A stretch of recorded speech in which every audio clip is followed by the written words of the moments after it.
Glória a Deus. Nós vamos continuar falando sobre o tema desse mês, que é amarás. É o tema que o Senhor nos deu. E hoje eu quero falar sobre esse amor incondicional.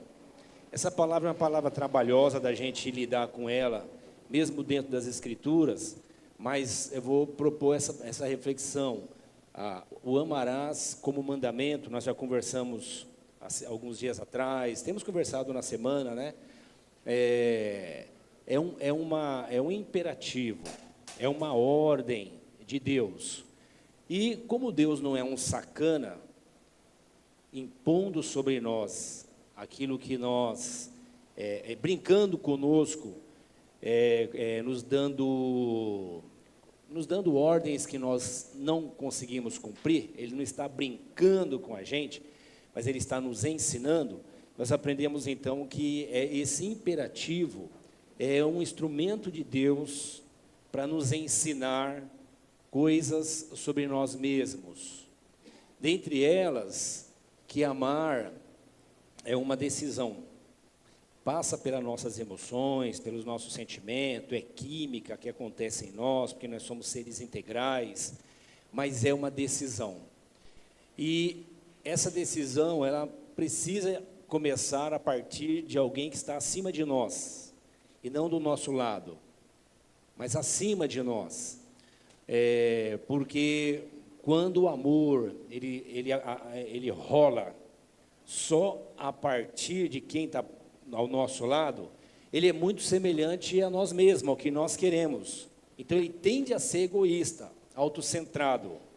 Então, ele não tende a ser incondicional, ele tende a ser condicional, no sentido de, eu te amo se, ou eu te amo até que, ou eu te amo até quando. Quando o amor vem do alto, vem de alguém que está acima de nós, o amor de Deus, ele é incondicional. Então, esse amor é um amor que eu não tenho. O termo grego usado para isso é ágape, é o amor de Deus, diferente do amor humano, o amor de pai e filho, amor de esposo e esposa, amor fraterno, de amigos, solidário e tal. Mas todos esses amores, eles ainda assim são limitados, são condicionais. Esse amor que vem de Deus é incondicional. Como eu não tenho, ele me ensina então, ele me dá uma ordem: ame ao próximo. E ele começa dizendo que para eu amar o próximo, eu preciso amar a ele. Isso então me ensina que eu devo me submeter a alguém que está acima de mim. E eu só me submeto a alguém que está acima de mim se eu acredito que essa pessoa me ama.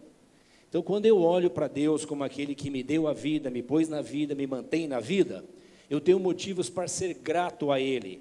O William com certeza pôde pensar nisso nesses dias que ele teve no quase morte, e volta, e quase morte, e volta, e quase morte, e volta. Por quê? Porque é isso, nós estamos na vida e só percebemos como ela é tão frágil, quando estamos prestes a sair dela. Aí percebemos como a vida vale a pena, como a vida é dura, mas vale a pena, como a vida é extraordinária, mas não está na nossa mão, como a vida nós queremos muito, mas ela não depende só de nós. Então, o Senhor, quando eu entendo que Deus me deu isso, eu passo a ouvir Ele, e quando eu ouço Ele, a voz dele é essa: ame o teu próximo como você já se ama. Bom, nós falamos disso esses dias, e eu quero hoje voltar no texto de Marcos e falar de um romance extraordinário que tem nas Escrituras, que nós já estudamos outras vezes, mas a partir do texto de Marcos, no capítulo 12, que é o nosso texto base. Você que está em casa também, separe esse texto, leia aí conosco. Capítulo 12, eu vou ler a partir do versículo 29, só para fazer um recorte desse texto, que diz assim: Jesus respondeu: o mais importante é este: ouça, ó Israel, o Senhor nosso Deus, o Senhor é o único Senhor. Em outra versão está assim: ouça, Israel, o Senhor é único, o eterno é Deus. Então essa linguagem do eterno, referindo-se a Deus, muito presente no Antigo Testamento, aponta para o absolutamente outro, para o totalmente outro. Quando nós falamos de Deus como o eterno, eu estou lembrando quem Ele é e quem eu sou. Se tem uma coisa que nós somos, é finitos, mortais, limitados. Quando nós falamos do eterno, nós estamos falando do absolutamente outro, do totalmente outro. Então, quando ele diz, ouça Israel, o Senhor, o vosso Deus, o eterno, é único, só tem Ele. E aí, irmãos, já é uma palavra que vem como um antivírus para nós. E quando ele diz, ouça Israel, ele está falando com o povo dele, o povo da aliança, e essa aliança, depois nós aprendemos que ela se estendeu para os gentios, que hoje é chamado de Igreja do Senhor Jesus. Então ele diz, ouça Israel, o Senhor vosso Deus, o Senhor é o único Senhor. Ame o Senhor, o seu Deus, de todo o seu coração, de toda a sua alma, de todo o seu entendimento, de todas as suas forças. Então, como que é o mandamento? Ame a Deus como? Ame a Deus com tudo que você tem, com tudo que você é. Não departamentalize a sua vida e coloque Deus em departamentos. Como? Deus cuida bem, ó, quando eu estou em crise no casamento, eu saco Deus. Quando eu estou em crise financeira, eu saco Deus. Quando eu estou em crise com meus filhos, eu saco Deus. E como é que é esse saca Deus? É uma campanha, é um voto, é uma, sei lá que nome que dá, mas é alguma coisa que eu faço para acionar o botão de Deus. O Deus na minha vida. E o resto? O resto eu estou tocando aqui porque eu tenho mais o que fazer. Eu tenho que trabalhar, correr, comer, andar no dia a dia. E esse negócio de ficar só Deus, Deus, Deus, Deus é coisa para fanático. Deus está aí para a hora que eu precisar acionar o botão e Ele me responder. O mandamento é, não faça isso, não faça isso. Ame a Deus com toda a sua força, todo o seu coração, todo o seu entendimento, com tudo que você tem. Ame a Deus integralmente. Quando o Senhor nos ensina no Mateus capítulo 6, e ele fala sobre as prioridades da vida, ele diz assim, busque a Deus com prioridade, ou busque primeiro o reino de Deus, e as outras coisas serão acrescentadas. É uma linguagem pedagógica para nos ajudar a compreender o termo prioridade, e toda vez que eu digo assim, as minhas prioridades são numa área específica, é sinal que é prioridade nenhuma, porque se é prioridade é só uma, né, irmãos? Numa área específica, eu tenho uma prioridade. Então, a prioridade do William, quando ele estava no hospital, era sair do hospital com saúde, né? Essa é a número 1. Aí tem uma série de coisas que eu vou fazer para isso, mas isso é prioridade, né? Então, quando a gente tem uma lista gigante de prioridade para uma área específica, é porque não tem prioridade nenhuma. Então, o Senhor nos usa uma linguagem pedagógica para dizer para a gente, olha, busque primeiro o reino de Deus. O busque primeiro o reino de Deus é o sinônimo de ame a Deus.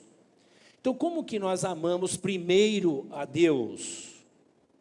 Então, uma outra linguagem que eu acho muito boa, que me ajuda particularmente nisso, é ame a Deus. Fala-se menos sobre prioridade e sobre consciência de quem é Deus na minha vida. Então, olha que interessante, às vezes a gente ouve alguém dizer assim, não tem problema falar assim, de novo, em termos pedagógicos ajuda muito. Então, na lista de prioridades, a gente diz que primeiro é Deus, depois família, depois como?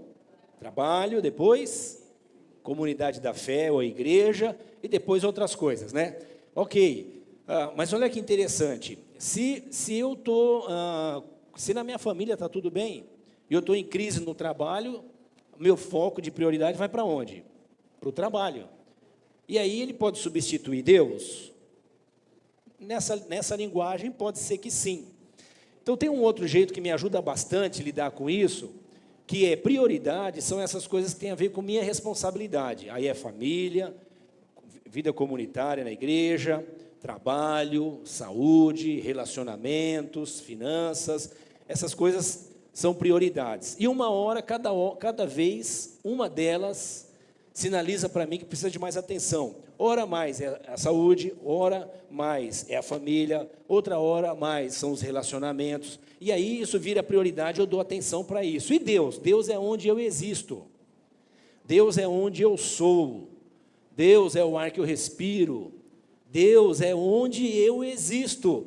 Não há prioridade se eu não existir. E eu existo em Deus. Então, a crise é em família, eu estou em Deus, Ele vai me sustentar. A crise é nos relacionamentos, eu estou em Deus, Ele vai me sustentar. A crise é financeira, eu estou em Deus, Ele vai me sustentar. E o resto é responsabilidade minha, eu vou assumir e vou fazer a lição de casa. Amém, irmãos? Então, o amar a Deus me ajuda nesse sentido. O Senhor então ensina aquele mestre, aquelas pessoas que estão ouvindo Ele, esse mandamento: ame a Deus integralmente. Ame a Deus. Um outro exemplo, que eu acho que pode nos ajudar, é quando você está apaixonado, né? Aquela paixão, aquela primeira paixão, que você encontra a pessoa da sua vida, e você pensa nela. Não tem aquela paixão que a pessoa até não come menos, né? Começa a ficar abatido. O que está acontecendo? Vamos comer? Não. Por que você não quer comer? Não, estou com um sentimento que não me dá nem fome. O que é? Paixão. Aquela paixão, você quer estar com a pessoa, quer andar com ela, quer namorar ela, quer ir para o cinema com ela. Não é isso, irmãos? É isso? Ainda é isso ou não? Já mudou? Ainda é isso, né? Então é paixão. Então, imagina o Caio não queria mais fazer nada, não queria tocar, queria trabalhar, só pensando na Nath, ia falar com ele, era aí, a Nath, e eu, Caio, Rio de Janeiro, a Nath está bem, não, o Rio, a Nath vai para o Rio também, ei, Caio, paixão, não é assim, irmãos? Quando nós amamos a Deus, aí é um amor mais maduro, mas o exemplo serve, é isso, nós estamos nele, nós acordamos, e logo lembramos dele. Nós sonhamos com a bondade dele. Nós estamos na vida e estamos falando com ele o tempo todo. É lavando louça, é dirigindo, é caminhando, é limpando, é escrevendo, é estudando, é visitando, é trabalhando, é o tempo todo. Estamos lembrando de quem nos sustenta. Amém, amados? Quando nós fazemos isso, Deus passa a ser onde nós vivemos e existimos. E isso nos traz segurança.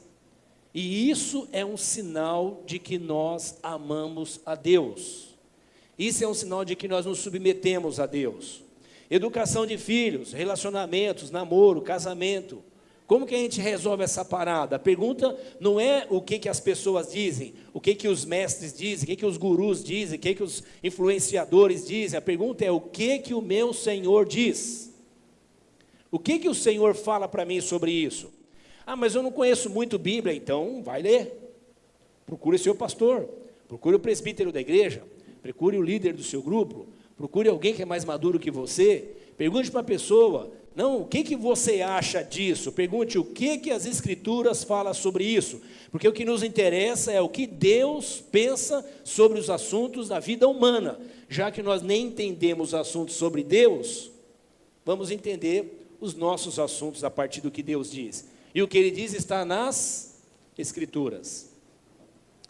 Amém, irmãos? Amém. Ame a Deus sobre todas as coisas. O segundo é este: ame o seu próximo como a si mesmo. Não existe mandamento maior do que esse. Então ame a Deus sobre tudo, nele eu existo, então eu ouço Ele. Só que na jornada eu esbarro com gente diferente de mim, que pensa diferente de mim, que se veste diferente de mim, que tem projetos diferentes dos meus, formação diferente da minha. Eu convivo com gente diferente de mim. Eu convivo com gente que tem afinidade comigo, mas gente que não tem afinidade, gente até que não gosta, gente que detesta, e gente que persegue, mas o mandamento é um só: ame esse próximo, independente de quem ele seja, como você já se ama. Não há mandamento para nós amarmos a nós mesmos. O mandamento é para amar a Deus e o próximo. Por que não há mandamento para eu amar a mim mesmo? Porque eu já me amo. Quando há uma crise, um problema mais grave de saúde, alguém pode se desestabilizar nesse sentido. E há remédio para isso. mas naturalmente nós nos amamos. A Bíblia fala assim: ninguém faz mal ao seu próprio corpo. Por isso que eu estou dizendo que quando alguém faz alguma coisa, está errada. Mas quando nós estamos bem, nós não fazemos mal ao nosso próprio corpo. Por quê? Porque nós nos amamos. E então o mandamento é: ame o outro como você já se ama. E aí eu queria pensar com vocês sobre uma história, um relato bíblico, que está no livro de Oséias. Abra sua Bíblia aí, no livro de Oséias. O profeta Daniel é o último livro dos profetas maiores. E aí vem Oséias, que é conhecido como profeta, um dos profetas menores. Eles são chamados de profetas menores, irmão, só porque eles profetizaram um volume menor de profecia, tá? Não é porque eles são menores do que os outros que são mais importantes. Todos são igualmente importantes. Mas deixa eu falar com você bem brevemente sobre isso.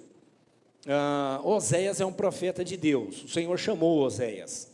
Abre a sua Bíblia aí, Oséias capítulo 1.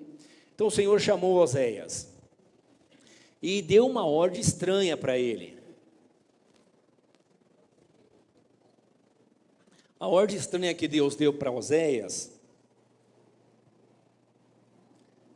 está no versículo 2, Oséias capítulo 1, versículo 2, diz assim: quando o Senhor começou a falar por meio de Oséias, disse-lhe: vá, tome uma mulher adúltera e filhos da infidelidade, porque a nação é culpada do mais vergonhoso adultério por afastar-se do Senhor. Por isso, ele se casou com Gomer, filha de Diblaim. Ela engravidou e lhe deu um filho. Vamos seguir? Então o Senhor disse a Oséias: dê-lhe o nome de Jezreel, porque logo castigarei a dinastia de Jeú, por causa do massacre ocorrido em Jezreel, e darei fim ao reino de Israel. Naquele dia, quebrarei o arco de Israel no vale de Jezreel. Gomer engravidou novamente e deu à luz uma filha. Então o Senhor disse a Oséias: dê-lhe o nome de Lo-ruama, pois não mais mostrarei amor para com a nação de Israel ao ponto de perdoá-la. Contudo, tratarei com amor a nação de Judá, e eu lhe concederei vitória, não pelo arco, pela espada ou por combate, nem por cavalos ou cavaleiros, mas pelo Senhor, o seu Deus. Contudo, os israelitas ainda serão como a areia da praia, que não se pode medir nem contar. No lugar onde se dizia a eles: vocês não são meu povo, eles serão chamados filhos de Deus, do Deus vivo. O povo de Judá e o povo de Israel serão reunidos, e eles designarão para si um líder e se levantarão da terra, pois será grande o dia de Jezreel. Ok? Bom, esse texto aqui, irmãos, ele começa falando então da vida do profeta Oséias, e depois já começa a falar também da tribo, da nação de Israel. Você lê aqui na leitura que nós fazemos, você lê falar sobre Israel e Judá. Então, o povo de Israel, o povo chamado povo judeu, o povo de Israel, eram 12 tribos que entraram na terra da Palestina, e depois houve uma rebelião, e nessa rebelião houve uma divisão do reino. Um reino que era um só, se dividiu em dois reinos: reino do norte, que é o reino de Israel, cuja capital é Samaria, e reino de Judá, cuja capital era Jerusalém. Então, dividiu 10 tribos, aproximadamente 10 tribos para o norte e 2 tribos para o sul, Judá e Benjamim. E as outras tribos ficaram no norte. Então, quando você vai ler na Bíblia várias vezes o Senhor falando sobre Israel e sobre Judá, os reis de Israel e os reis de Judá. Por quê? Porque houve essa divisão. Então, o Senhor levanta Oséias, que é da tribo do norte, para falar com o povo, tanto do norte quanto do sul, com a nação toda. E o Senhor chama Oséias para uma missão, uma tarefa altamente desafiadora. Deus vem falando com o povo dele de diversas maneiras. Ouça bem isso. Deus sempre fala conosco. Nós lemos na Bíblia inúmeras vezes o Senhor nos chamando a atenção, ou do seu povo, e dizendo assim: ouça, ouça. Em toda a Bíblia nós vemos isso. Antigo Testamento, Novo Testamento, o livro do Apocalipse. Ouça. Por quê? Porque nós temos muitas vozes aos nossos ouvidos o tempo todo. E é comum que, por exemplo, nós estamos aqui na reunião e todo movimento que acontece na reunião tira a sua atenção, não tira? É normal, não estou fazendo crítica aos irmãos que estão se movimentando. Se você está no seu culto em casa, lá na televisão, vendo a televisão, assistindo o programa ou no celular, você consegue cultuar, mas não como aqui. Aqui tem algumas coisas que chamam a atenção, mas lá é pior ainda, porque é o filho, é a campainha, é a luz, é o mosquito, é o não sei o quê, tudo chama atenção. E é assim, nós somos assim. Nós temos muitas vozes sempre falando conosco. Então nós encontramos as Escrituras nos chamando sempre a atenção para ouça o Senhor, ouça o que o Senhor nos diz. E por que as Escrituras insistem tanto conosco nisso? Porque nós nos distanciamos da voz do Senhor. E, irmãos, distanciar-se da voz do Senhor é esfriar no amor para com Ele. Eu amo a Deus tanto quanto eu o ouço. Quanto mais eu ouço a Deus, mais eu amo Ele. Quanto menos eu ouço a Deus, menos eu amo Ele. E esse amor é assim: quanto mais eu ouço, mais o meu cérebro vai dizendo para mim: Moisés, faz sentido. Moisés, faz sentido. Em outras palavras Deus tem razão. Quem tem razão? Deus. Vamos lá de novo. Quem tem razão? Deus. Quando? Quando eu ouço mais Ele. Mas quando eu ouço menos Ele, quem tem mais razão? Eu. Nós vivemos numa sociedade que quer muito ser ouvida, mas tem dificuldade de ouvir. E hoje, irmãos, com todas as mídias que a gente tem, com a realidade do mundo virtual que a gente vive, nós estamos assim, nós estamos numa situação extremamente desafiadora. Por quê? Porque tem irmãos que estão no culto, aqui ou em casa, estão aqui, Senhor, fala comigo, aí pá, Instagram abriu. Ele, meu Deus, está falando mesmo, deixa eu ver o que ele está falando, aí vai. Pá, como que... Não acredito, cara, daqui a pouco ele estou no culto. Ô, glória! Volta de novo para o culto. Aí vem outra mensagem, o YouTube, WhatsApp. Ele fala, meu, o culto está bom demais, deixa eu mandar essa palavra para o meu irmão. O Senhor falou comigo tal, aí depois já vem a outra. Não sei o que, isso. Não, em casa, às 10 horas, não, 5:30 da tarde, tarará, tarará, já acabou. Você está conversando com o seu esposo, com a sua esposa, com o seu namorado, com o seu filho, com a sua filha. E tem uma entidade do seu lado assim, que está assim, me chama, me chama, me chama. Vocês entenderam, né, irmão?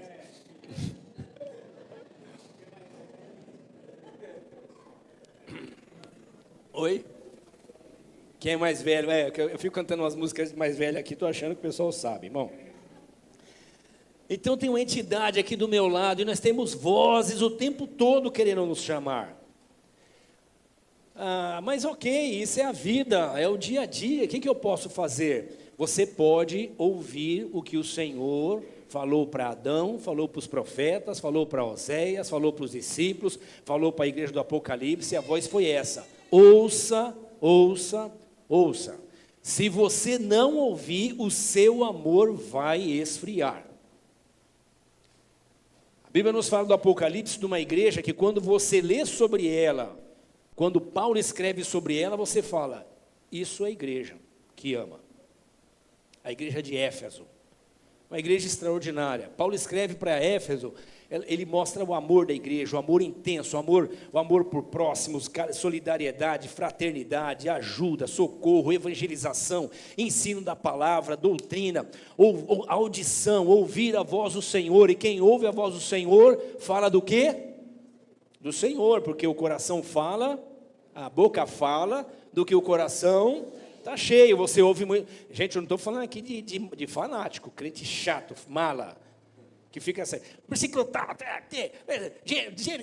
sabe aquela pessoa que só fica sacando um versículo para cutucar você?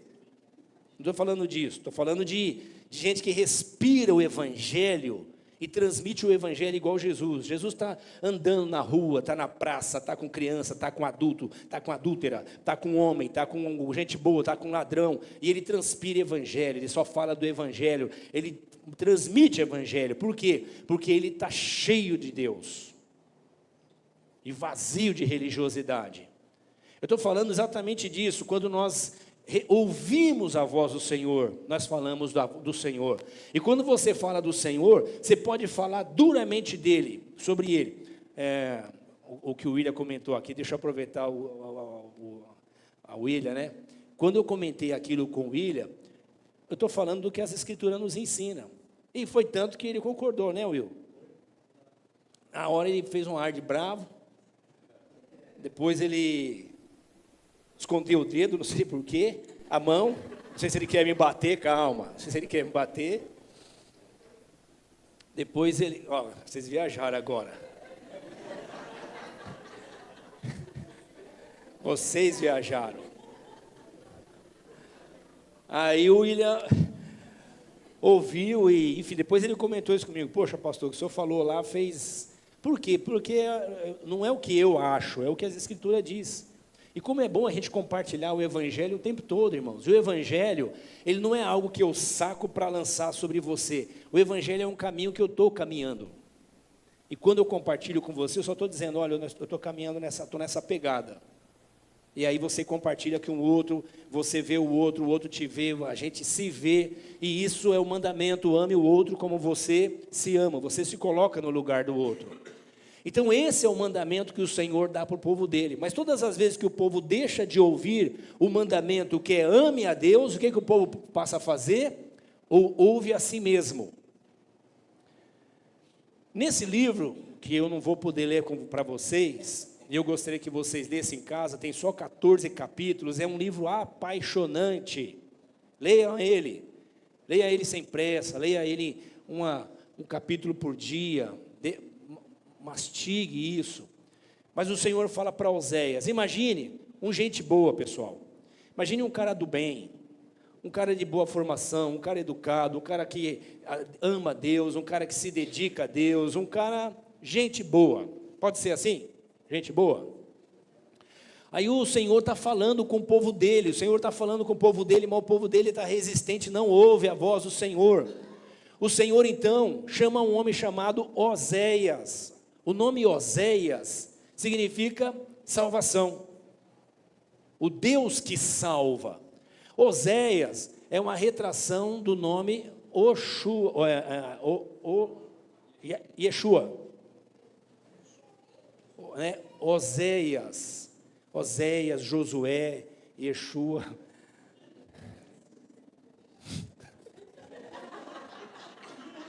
Vocês estão engraçadinhos hoje, hein, irmãos? Yeshua.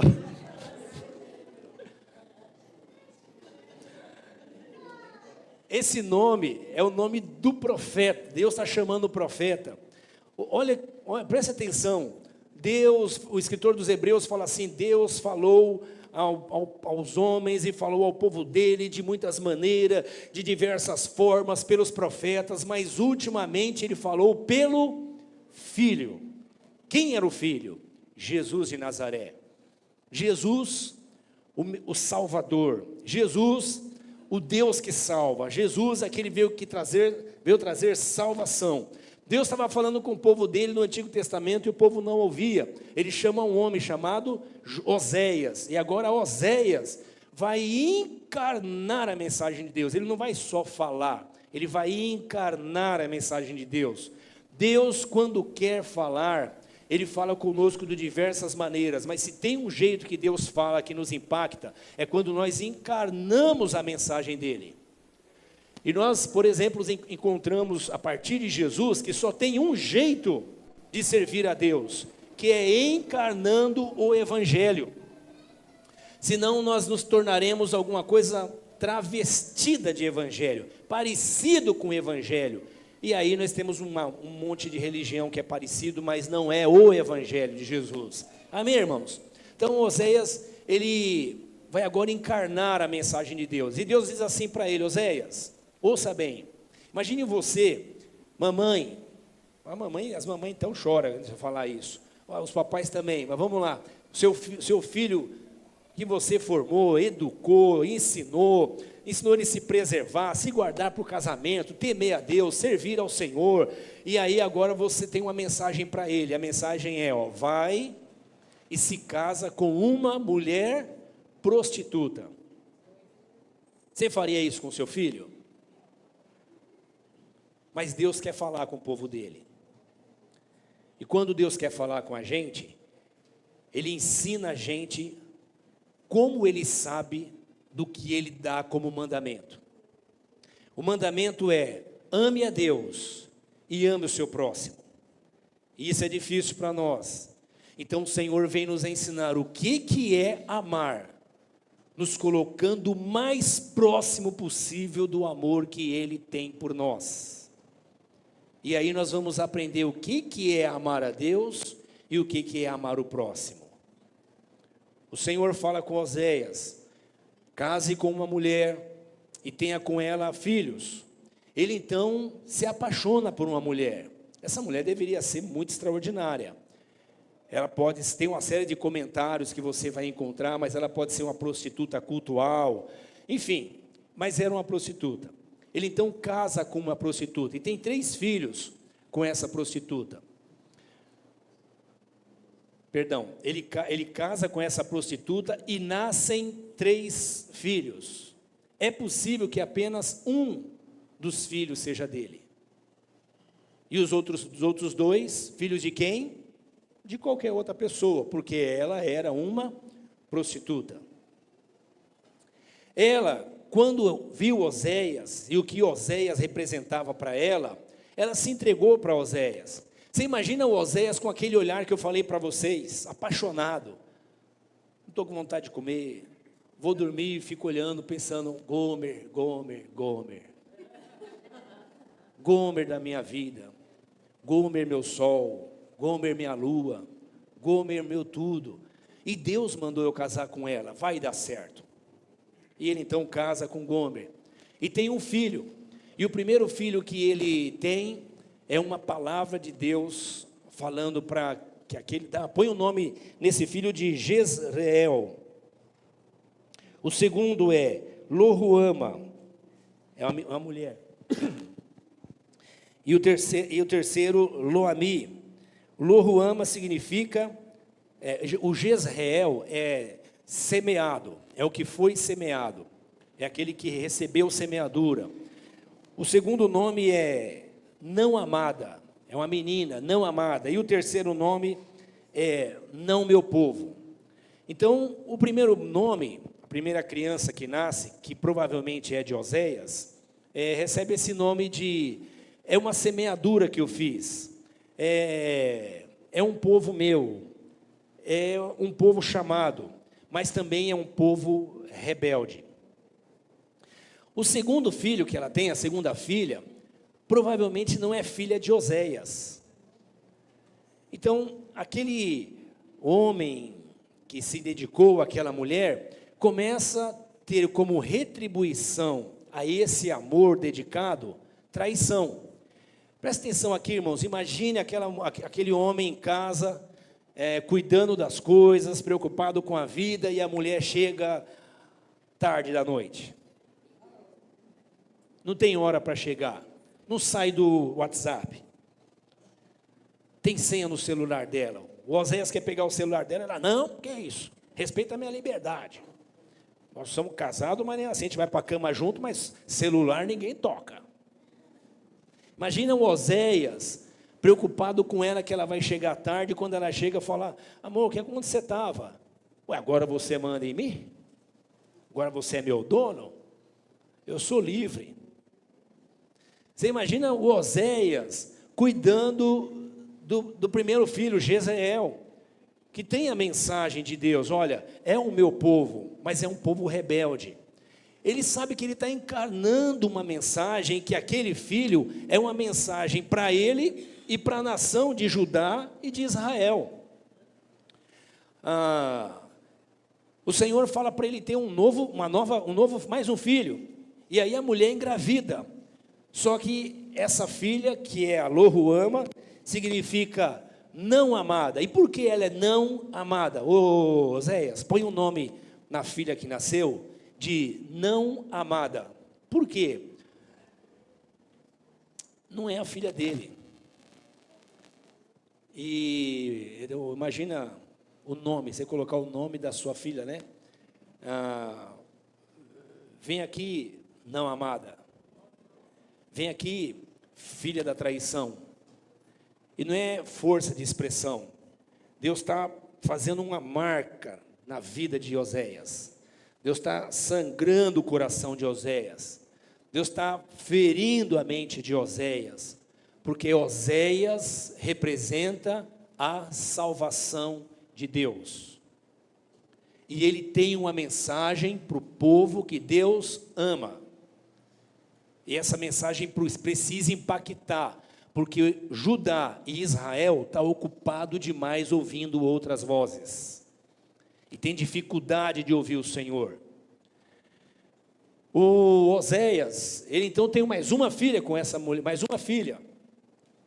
E nasce o filho que ele coloca o nome de não meu povo. Não meu povo significa, eles me rejeitaram. Obrigado, Davi. David, eles me rejeitaram, eles não são o meu povo, não andam comigo. Então o primeiro filho, a segunda filha, o terceiro filho, são sinais são a marca da traição daquela mulher, são as marcas de uma vida de traição. Todo o amor que aquele homem dava àquela mulher, ele recebia em troca traição. Bom, o Senhor, então, o texto vai dizendo que aquela mulher começou a se entregar cada vez mais à prostituição, de maneira que ela virou uma prostituta do mercado. E Oséias continuava a ter o coração dele tremendo quando via ela, apaixonado por ela. Oséias amava aquela mulher com toda a força do seu coração. É uma coisa difícil para entrar na nossa cabeça, né, irmãos? Aquele menino bonitinho, recebeu boa formação, agora é um homem lidando com a realidade da vida, com um amor não correspondido e com uma mulher que ouve todas as pessoas, todas as vozes, tem prazeres com os homens, querem satisfazer os homens, menos o marido dela, o gente boa.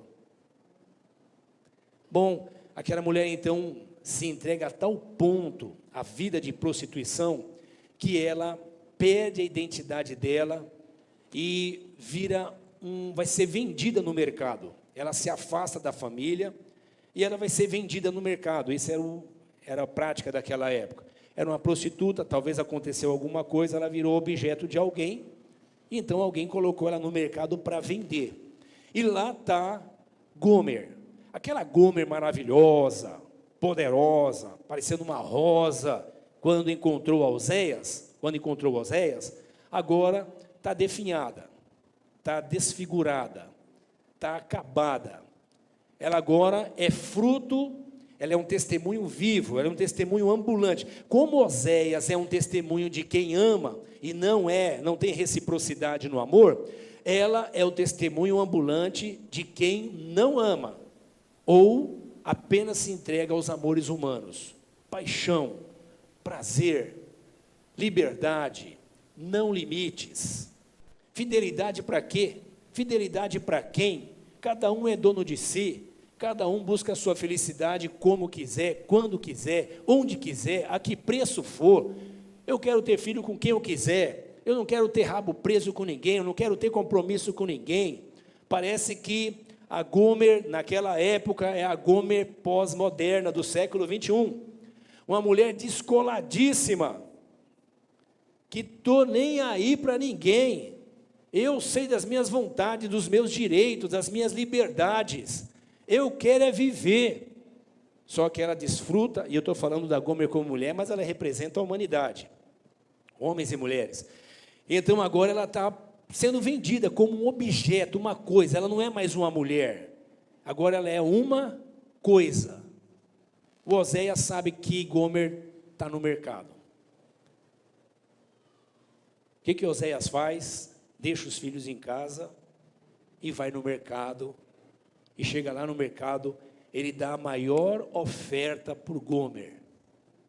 E ele pega Gomer novamente, põe no seu colo, leva ela para casa, dá um banho nela, limpa o cabelo dela, põe perfume nela, dá comida para ela. E ele mostra o seu amor por Gomer. Não sabemos se Gomer vem a amar Oséias em algum momento. Mas nós sabemos que Oséias ama Gomer com toda a força que ele tem. Que amor é esse que Oséias tem? O Senhor então começa a falar com Oséias, que o amor que Oséias tinha era semelhante ao amor dele pelo povo dele. O povo dele que sabia quem ele era, que comia na mão dele, que vestia da roupa que ele dava, que dormia na cama que Deus dava para eles dormir. O povo dele, que era um povo que andava e desfrutava da vida, porque Deus lhes dava tudo isso. E o que o povo dava a Deus em troca? Infidelidade. Como infidelidade? Deus pode, Ele me ama, Ele tem mais é que me dar mesmo. Mas eu não tenho rabo preso com Deus. Eu não tenho compromisso. Esse negócio de Deus está aí, Ele é bom, a hora que Ele quiser me ajudar, Ele me ajuda. Eu vou curtir a vida. E aí Israel e Judá se prostituíam. E aí a palavra prostituição e adultério, elas vão se alternando, mas ela se torna substituta da palavra idolatria. O que é idolatria, irmãos? Esquece essa ideia só de ídolo, bichinho, santo A, santo B, esquece isso aí é bobagem. Idolatria é quando eu coloco qualquer coisa no lugar de Deus, qualquer coisa. E no caso da Gomer, colocava qualquer coisa no lugar de Oséias. E Gomer, que representa também o povo de Deus, o povo de Israel e de Judá, coloca qualquer coisa no lugar de Deus. Idolatria é sinônimo de não amar a Deus.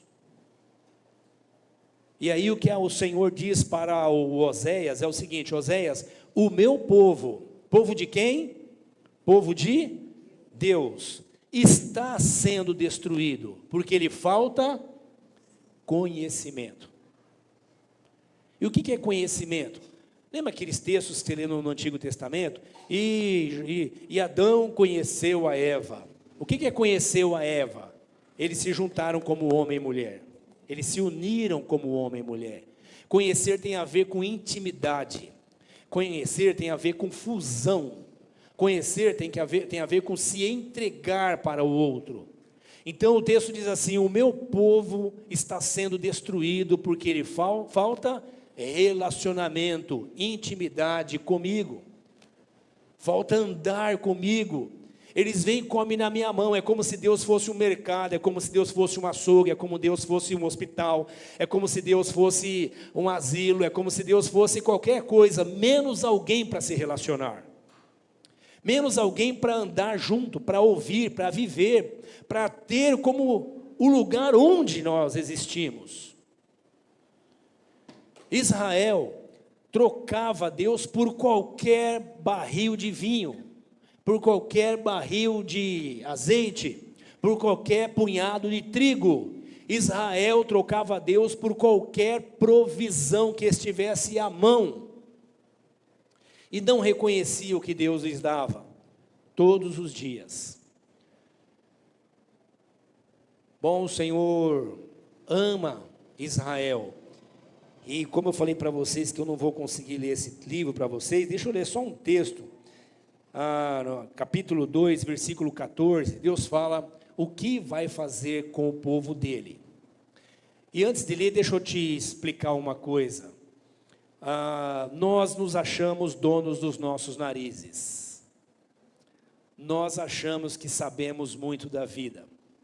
Nós temos a sensação de que não precisamos de Deus, porque somos muito capazes. E essas vozes que reforçam isso o tempo todo para nós, nos distancia de Deus.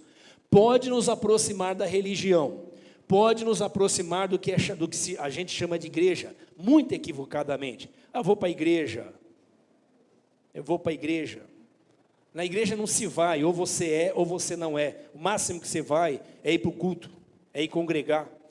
Mas igreja não é uma coisa um lugar onde você vai. Igreja é quem você é. Mas alguém diz, eu vou para a igreja. Então eu conheço, eu já sei o texto bíblico, eu tenho é o religioso, ele dá oferta, ele faz campanha, ele faz sacrifício, ele sobe o morro, ele rola o morro, ele faz tudo, enfim, ele faz tudo que é campanha e sacrifício. Por quê? Porque ele tem em Deus um mercado, um objeto de troca, ele não tem relacionamento com Deus. Você viu aquele pai ou aquela mãe que conversando com você, solta assim, e diz assim, somente famílias que estão desestruturadas, né, separados, tal. E seu filho, e sua filha? Ah, quando ele precisar, ele aparece. Já viu isso? Ou filhos casados, né, que saem de casa e agora parece que briga com os pais e a mãe, não quer nunca mais. Quando ele precisar, ele aparece. Era assim o relacionamento de Israel e de Judá com Deus. Era assim o relacionamento de Gomer com Oséias. E é o que o Senhor chama a atenção nossa, dizendo, o mandamento a palavra ouve Israel, ouça Israel, o Senhor vosso Deus é o único Deus. Se você não ouvir isso, você não vai conseguir amar. Vocês se acham dono do nariz de vocês, mas vocês são tão vulneráveis que vocês não conseguem amar. E vocês se prostituem, e aqui eu estou falando da voz do Senhor falando com a igreja dele, com o povo dele, tá, irmão? Em todo o tempo, em toda a história. Mas vocês são tão vulneráveis e andam tão distante de mim que vocês se prostituem facilmente. Mas toda vez que for necessário, eu vou buscar vocês. Como Oséias fez, foi buscar aquela mulher no mercado, comprou ela e trouxe ela de novo para casa. Então ele diz assim no capítulo 2, versículo 14. Portanto, agora vou atraí-la, vou levá-la para o deserto e falar-lhe com carinho. Quem está dizendo aqui? Deus, que vai fazer isso com quem? Com Judá e Israel. O Judá e o Israel, que quando eu e você lemos, dá nojo. Irmãos, eles roubavam uns aos outros, matavam. O texto bíblico fala assim, olha, há sangue em abundância, a violência, a injustiça. A injustiça era social, econômica, relacional, humanitária. Era injustiça, era violência, era maldade de todo tipo. Era idolatria. Eles tinham ídolos pequenos dentro de casa. O povo de Deus tinha um monte de ídolozinho dentro de casa. E algumas mulheres se tornavam prostitutas cultuais, porque era a religião da moda, era a religião que estava rolando no momento, era a religião que tinha maior adesão. E uma das coisas que essa religião exigia para se manter era a prostituição cultual. As mulheres se ofertavam por um período de tempo como prostituta cultual para levantar recursos e manter a religião. Mas como era a religião da moda, era a religião que ensinava de onde vinha o trigo, o pão, a bonança, a boa plantação, a fertilidade, e eles então abraçavam isso. E alguém diz, como que Israel ou Judá poderiam fazer isso? Porque eles deixaram de ouvir o que, irmãos? A voz do Senhor. Gomer desejou o que Oséias tinha, mas não conseguiu se distanciar do que tinha no coração dela. Israel entendeu que era povo de Deus, mas não conseguia se distanciar dos deuses vizinhos. Sabe essa história de povo de Deus é santo? Sabe essa história de povo de Deus é santo? Namoro santo, casamento santo, negócio santo. Sabe essa ideia? Hoje, por exemplo, está sendo colocado dentro do pensamento de relatividade. Não é bem assim. Não é bem assim. A sociedade hoje é moderna, a cabeça hoje é outra, os movimentos hoje são todos diferentes. Então, essa coisa de fidelidade no namoro, fidelidade no casamento, fidelidade nos negócios, fidelidade nos relacionamentos, comprometimento com as pessoas, isso não é bem assim. E, de fato, não é bem assim. Isso é o que a sociologia identifica quando faz pesquisas ou quando faz, quando produzem conteúdos. E a sociedade, então, vai nesse caminho. E a igreja, que caminho vai? Depende de quem ela está ouvindo. O povo de Deus é destruído porque falta conhecimento, relacionamento. E toda vez que eu não me relaciono com Deus, eu deixo de amar Ele. E toda vez que eu deixo de amar a Deus, eu passo a ser um idólatra, uma prostituta, uma adúltera. Mas o Senhor, que é bom, diz assim: vocês não são dono do nariz de vocês. Tem uma série de textos que a gente poderia ler aqui, mas ele diz assim: vocês são como uma criança. Eu encontrei vocês, eu fui atrás de vocês, e eu vou trazer vocês de volta. Sabe o pai que ama, a mãe que ama, que vai atrás do filho? Quantas mães vocês já não ouviram falar que vai lá na Cracolândia, onde os filhos estão usando droga para buscar os filhos? Você já viu isso? Bom, deixa eu ler o texto para vocês. Portanto, agora vou atraí-la, vou levá-la para o deserto e falar-lhe com carinho. Ali devolverei a ela as suas vinhas e farei do vale de Acor uma porta de esperança. Ali ela me responderá, como nos dias de sua infância, como nos dias em que saiu do Egito. Israel, quando saiu do Egito, era como uma menina virgem. Ele está dizendo isso. Hoje ela é uma prostituta, mas eu vou buscar ela, e vou limpar ela de novo, e vou purificar ela, e vou tornar ela de novo a minha menina. Naquele dia, declara o Senhor, você me chamará meu marido. De quem que ele está falando? De Gomer. Você acha que Gomer chamava Oséias de meu marido? Mas ele disse que naquele dia que ele buscar ela, ela vai chamar ele de meu marido. Não me chamarás mais meu Senhor. Tirarei dos seus lábios os nomes dos Balaíns, que são ídolos pequenos. Os seus nomes não serão mais invocados. Quando o Senhor começa a nos alcançar, nós vamos largando os nossos ídolos. Qual ídolo tem prendido você? Qual ídolo pode nos prender? Que ídolo pode me afastar de Deus? Quando o Senhor vem me buscar, quando a palavra dele começa a entrar em mim, ele começa a quebrar esses ídolos dentro de nós. E um dos maiores ídolos que nós temos dentro de nós somos nós mesmos. Que às vezes é tão grande dentro da gente, que nos traz dificuldade de entender o que é amar o próximo. Um homem religioso, rico, que fazia muitas coisas bacanas, disse para o Senhor Jesus: quem é o meu próximo? Quando a religiosidade nos cega, nós não enxergamos mais o nosso próximo, nós só enxergamos a nós mesmos. Naquele dia, em favor deles, farei um acordo com os animais do campo, com as aves dos céus e com os animais que rastejam pelo chão. Arco, espada e guerra, e os abolirei da terra, para que todos possam viver em paz. A paz que eu e você desfrutamos, ela é tanto mais intensa quanto mais nós amamos a Deus. Porque quando nós amamos a Deus, nós temos paz com os que estão ao nosso redor. A Bíblia nos ensina assim: no que depender de vós, tende paz com todos. Isso me ensina que a paz não depende do outro, depende de mim. Eu tenho que estar em paz, mesmo quando o outro quer estar em guerra comigo.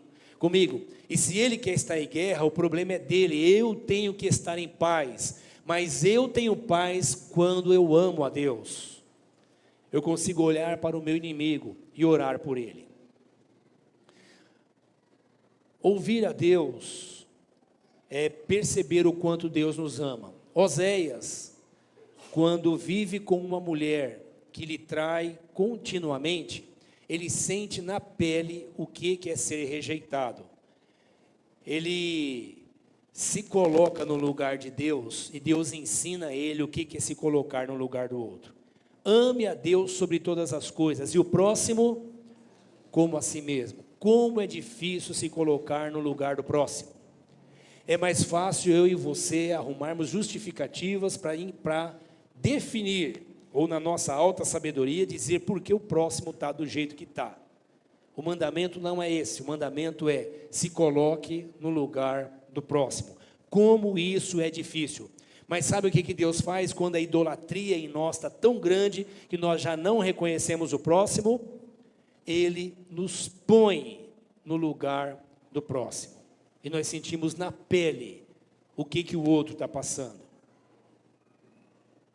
Isso é quando vem o desemprego, a crise no casamento, no relacionamento com os filhos, financeira, abatimento espiritual, aquele super espiritual que estava sempre apontando para os outros, dizendo: cadê os crentes que não vêm para o culto? Agora ele não quer vir mais no culto.